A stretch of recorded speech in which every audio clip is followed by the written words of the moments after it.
I drank keto coffee for years. I loved it and it really helped me with the goals that I had at that time. But at the same time, I also haven't had keto coffee in a really long time, and I think it's time that we talk about why.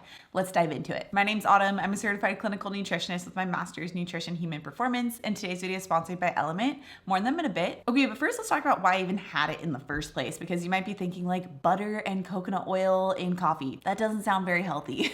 Which, if you're familiar with keto coffee, that's exactly what it is. It's coffee that's blended with butter, preferably grass-fed butter, and coconut oil. You could also swap out the coconut oil for MCT oil, or you could even swap out the butter for cacao butter if you are plant-based, but that's the general gist of it. It's a pure fat coffee that's meant to provide some fats, but not any carbohydrates or protein. And when you blend it up, it doesn't taste oily. It's actually really frothy and delicious, and it does have a lot of benefits. The first being that it is an amazing tool for when you first start intermittent fasting, because most people are used to eating really frequently throughout the day. They're really not metabolically flexible, which means that they have a hard time tapping into fat burning between meals. Plus, a lot of people struggle with hunger during the fast, and keto coffee can help with both of those things. Because it's pure fat, it doesn't spike the storing hormone insulin, which keeps the body in a fat burning state, and this is called fasting mimicking. But at the same time, it also provides some fat to help boost satiety hormones and make it so you aren't as hungry. So especially for beginners to intermittent fasting, it is an amazing tool. It's why it's still recommended as an option for people with my 21-day intermittent fasting program when you're first getting started. It's not necessary, but it is a great tool in the beginning. Okay, the second benefit, especially that I notice, is that it really helps to heal the gut. Specifically, grass-fed butter that's in the keto coffee is really rich in butyric acid, and butyric acid has been found in numerous studies to help reduce inflammation in the gut. And considering I had a lot of gut health issues back in the day, this was a huge one for me. Okay, the third benefit is that keto coffee can help to stabilize blood sugar levels. Fat does help to stabilize blood sugar levels by slowing the release of sugar into the blood supply, which also means it helps prevent those blood sugar crashes. Which, speaking of crashes, the fourth benefit of keto coffee is that it does help to slow the release of caffeine into the body. Because there is fat involved in the coffee, it helps to slow down how quickly that caffeine is getting absorbed, which means typically you're not going to experience that really big spike in energy from the huge amount of caffeine and then a really sudden crash. This was the case for me. I noticed that before, when I would have coffee, I would get that big spike and crash in energy and feel really lethargic and need more coffee after.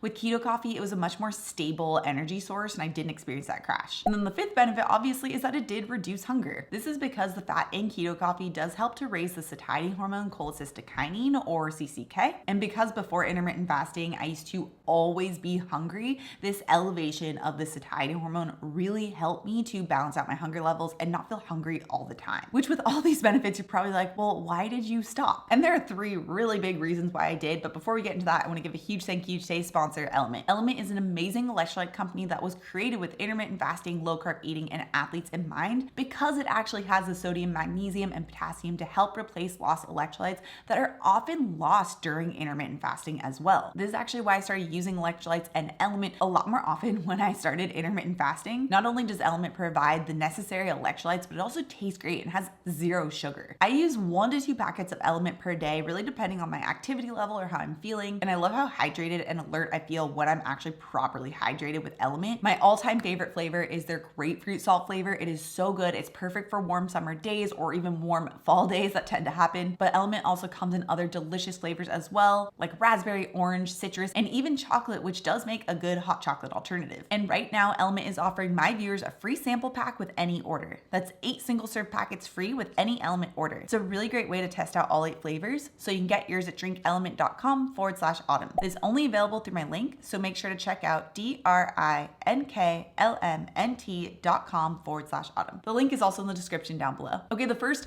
huge reason why I stopped having keto coffee is simply that I just didn't need it anymore. I've become so much more metabolically flexible since I first started intermittent fasting when I was hungry all the time, and my body has gotten really good at burning fat as fuel, especially in between meals. This means that I no longer need the extra fat to help boost satiety hormones in order to not feel hungry all the time. This is largely because I am more metabolically flexible from years of using intermittent fasting and eating protein, fat, and fiber-rich foods, but also because my blood sugar levels are so stable now. When blood sugar levels are stable, insulin doesn't need to go up, which means that the body can really easily tap into fat burning instead. And this is so important in between meals when you aren't eating. You want to be able to actually unlock and have access to the fat stores to provide the energy your body needs. This is really the core principle of metabolic flexibility. And because I now am able to really efficiently tap into internal fat stores, I don't don't need that external fat from the keto coffee to help do that job. Which leads me to the second reason why I stopped having keto coffee, and it's that I was getting way too full, which is quite opposite of the problem I had before where I was hungry all the time. In fact, if you would have told me back in the day that there would be a point where I'd have to cut out keto coffee because I was getting too full,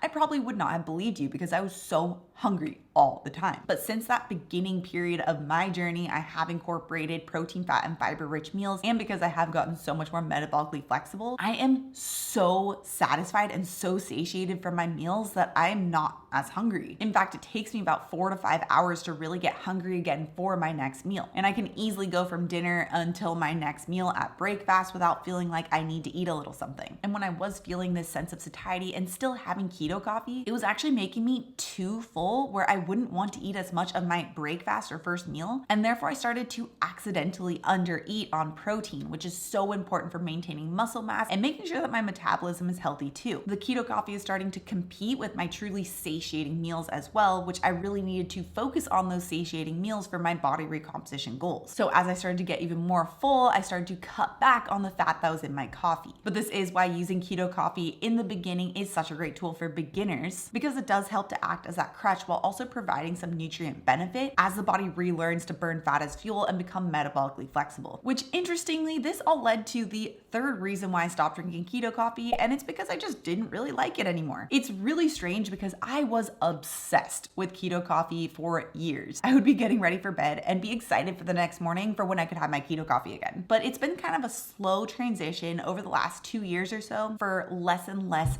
fat in my coffee and more of that true coffee flavor. And I have a couple theories on why this is the case. My main theory is that since my body didn't really need it anymore, I just didn't prefer the taste of it as much, which is probably what was happening. So I first transitioned away from keto coffee and started having things like my whipped cream coffee, which if that sounds very strange to you, it is also so good.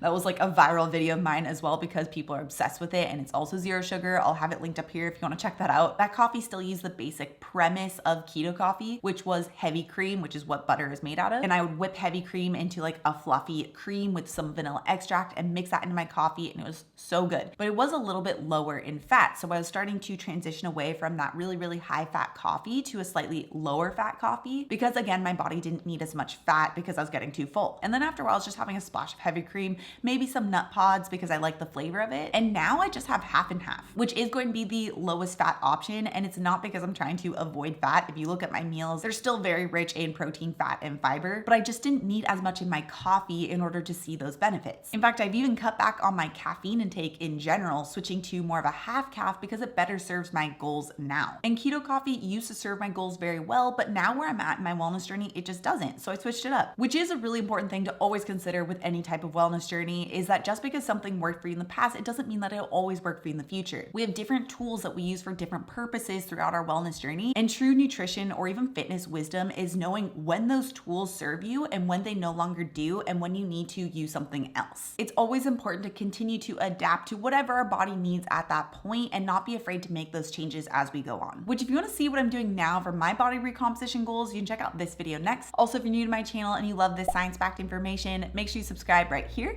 Come out new videos every Tuesday and Thursday. All right, guys, thanks so much for tuning in, and I'll see you in my next video.